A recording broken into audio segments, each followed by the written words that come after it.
Nous sommes prêts à collaborer avec nos collègues des autres partis pour veiller à ce que les Canadiens aient la loi la meilleure, la plus équitable et la plus claire pour assurer notre sécurité collective. Faire le roseau, comme le Parti libéral, dire qu'on va appuyer un projet de loi, même si on est contre le principe de ce projet de loi, parce qu'on a peur des conservateurs. Moi, j'ai pas peur de Stephen Harper.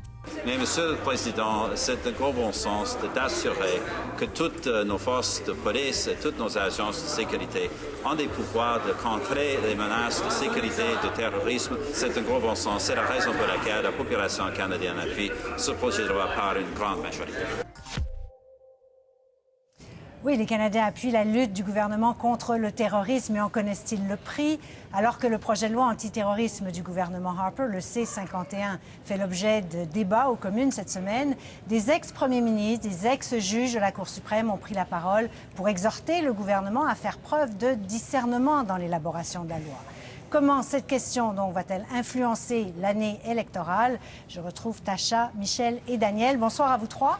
Bonsoir. Alors, un nouveau sondage qui nous dit aujourd'hui que 82 % des Canadiens appuient le projet de loi C-51. Michel, c'est très rare là, que 4 Canadiens sur 5 s'entendent sur quelque chose. Qu'est-ce que ça nous dit alors? Oui, c'est très rare. Écoutez, on a des résultats comme ça normalement quand on demande, par exemple, aux gens, êtes-vous pour une baisse générale des impôts? Là, oui, vous allez avoir du 82 mais ça donne la mesure de la psychose, je pense, de l'intégrisme et du terrorisme qui s'est emparé des Canadiens et des Québécois aussi.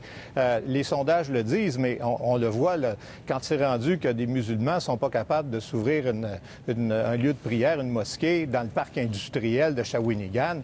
Là, il y a vraiment un problème. Mais au-delà de ce 82 moi, le chiffre qui m'a frappé le plus dans ce sondage-là, c'est le 19 de gens qui s'inquiètent, seulement 19 qui s'inquiètent des conséquences que ça pourrait avoir sur les libertés fondamentales, sur la vie privée. Là, vraiment, il y a un résultat qui, à mes yeux, n'est pas très canadien, si je peux dire. Tasha?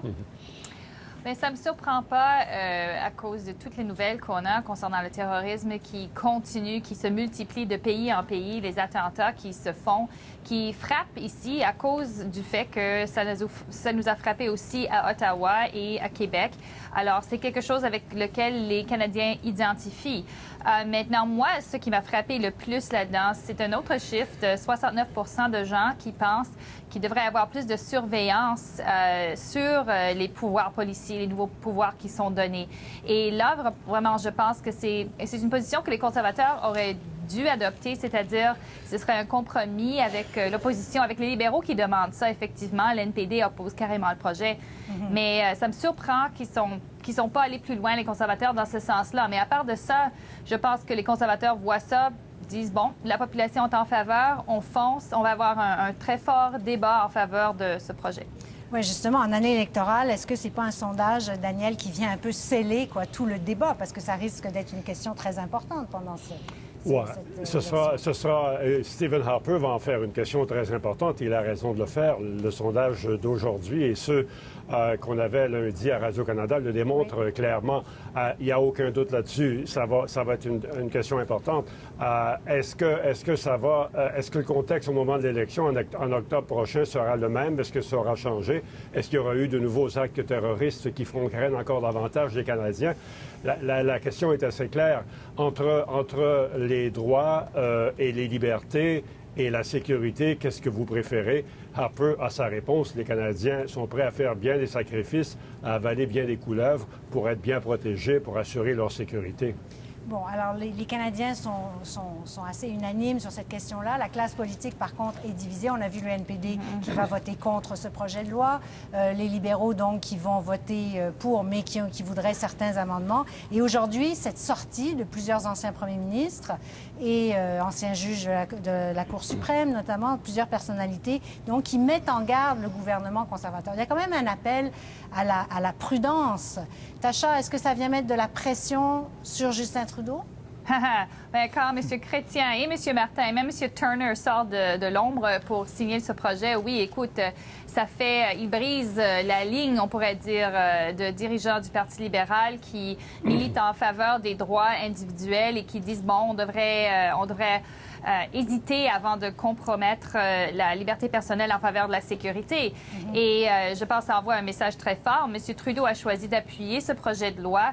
De mon avis, c'est une erreur. Ça donne toute la place à M. Mulcair de le faire. Et oui, c'est vrai, c'est impopulaire en ce moment de dire que c'est populaire d'appuyer le projet, mais ça ne veut pas dire que quand les Canadiens regardent de plus proche ce projet-là, ils ne vont pas nécessairement peut-être changer d'avis. Et en ayant un grand débat, ça permet d'examiner de façon plus profonde ce projet de loi. Daniel, vous l'interprétez comment un rappel à l'ordre? Bien, certains ont dit, au fond, est-ce que c'est pas un coup de pouce parce que ces anciens premiers ministres défendent pratiquement la même position que Justin Trudeau? Oui, sauf que, bon, ils disent que le projet de loi les inquiète beaucoup et qu'il faudrait des mécanismes de surveillance, etc. Justin Trudeau dit la même chose, mais en bout de piste, il va voter en faveur du projet de loi. Alors, c'est pas très crédible. Justin Trudeau, en ce moment, fait de l'électoralisme. Il veut gagner la prochaine élection. Il veut pas se faire remettre sur le nez pendant toute la campagne électorale que lui, il est favorable aux djihadistes ou ne se préoccupe pas du terrorisme. Il a choisi, comme on dit au hockey, de jouer de façon extrêmement prudente sur la défensive, en se retirant peut-être même un peu du débat, en laissant Stephen Harper et Thomas Mulcair s'engueuler là-dessus. Est-ce que c'est habile politiquement? Probablement. Au niveau des principes, c'est une autre histoire. Oui, justement, parlons-en des principes, puisque Thomas Mulcair, lui, défend une position de principe, c'est ce qu'il dit.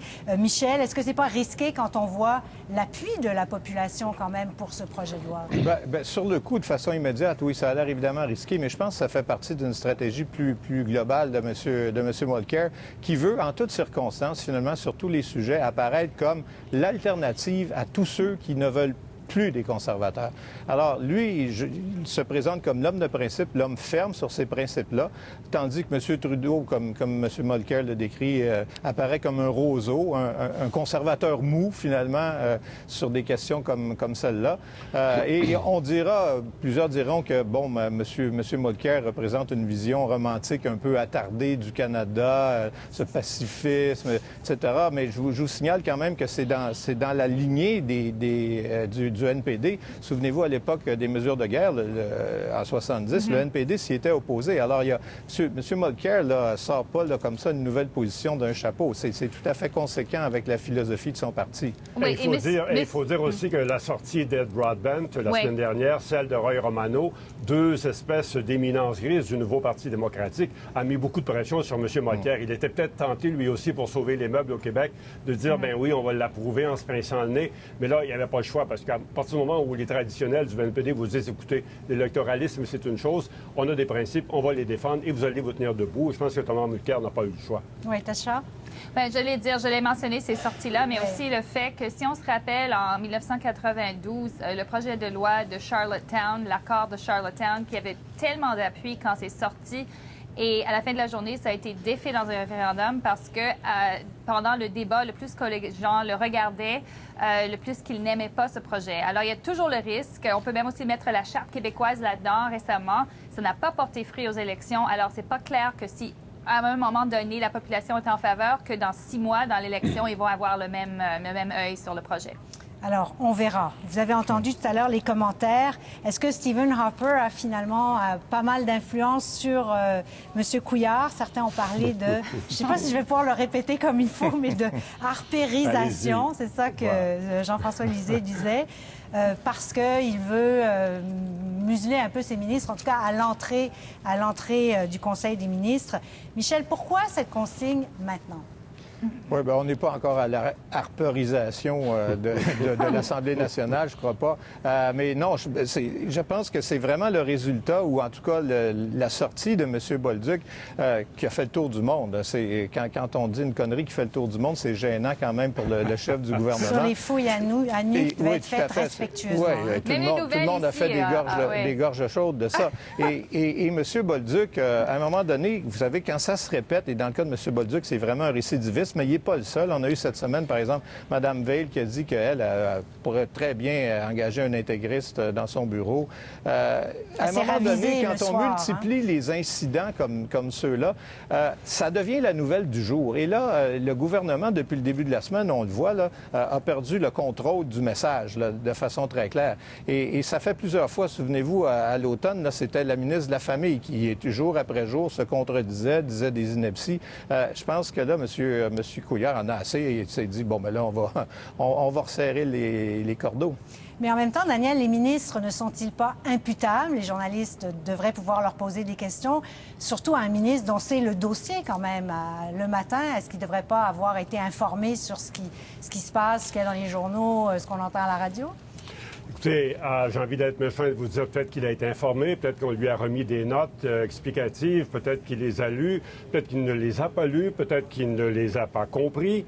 Je suis pas capable de vous expliquer comment ça se passe. Tout ce que je peux vous dire, c'est que les ministres importants, les ministres qui sont au fait de leur dossier, pensez à Jacques Parizeau, pensez à Gérard Lévesque, pensez à Jim Flaherty. À 8 heures le matin, Jacques Parizeau est capable de vous parler d'économie. Jim Flaherty aussi, Gérard Lévesque aussi à sa façon, n'avait pas besoin de notes de briefing. Un ministre compétent, il est compétent à toutes les heures du jour. On n'a pas besoin qu'à 8 heures le matin, on le réveille à la maison en disant « Hey, attention, M. Bolduc, quelqu'un va peut-être vous poser une question là-dessus. » C'est une question de compétence. La solution de M. Couillard aujourd'hui, écoutez, Jean Chrétien avait fait la même chose. Il s'en allait vers le désastre quand il est allé chercher Gérard Pelletier et Donolo pour remettre son bateau à flot. L'autre solution, c'est le remaniement ministériel. Et vous remplacez les incompétents ou ceux qui n'ont pas de jugement.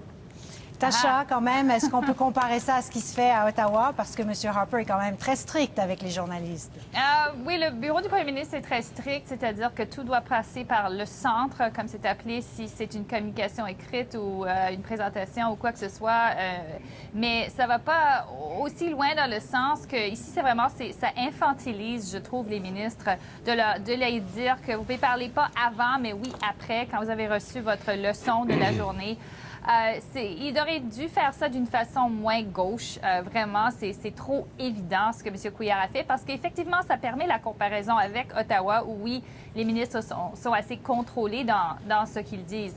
Mais à la fin de la journée, écoute, le ministre Bolduc a eu beaucoup d'autres problèmes. C'est peut-être la goutte qui fait déborder le vase ici.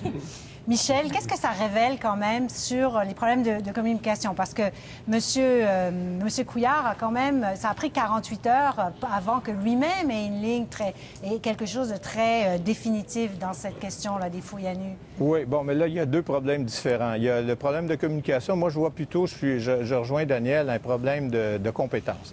Vous ne voyez jamais Martin Coiteux s'enferrer dans des explications que personne ne comprend puis qui se contredisent d'un jour à l'autre. M. Coiteux connaît son dossier.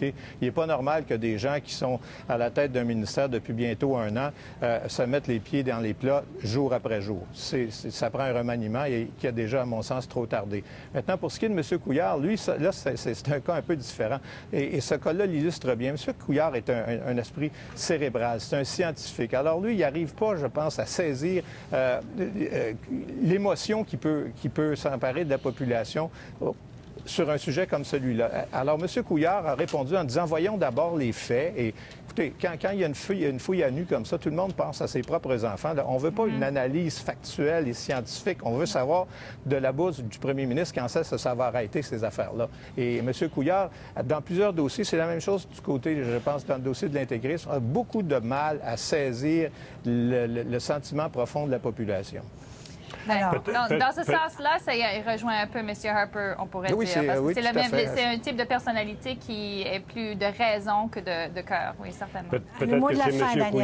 Peut-être que c'est M. Couillard qu'on devrait museler et lui remettre des notes à tout le... Non, je blague, je suis méchant pour rien. Oui.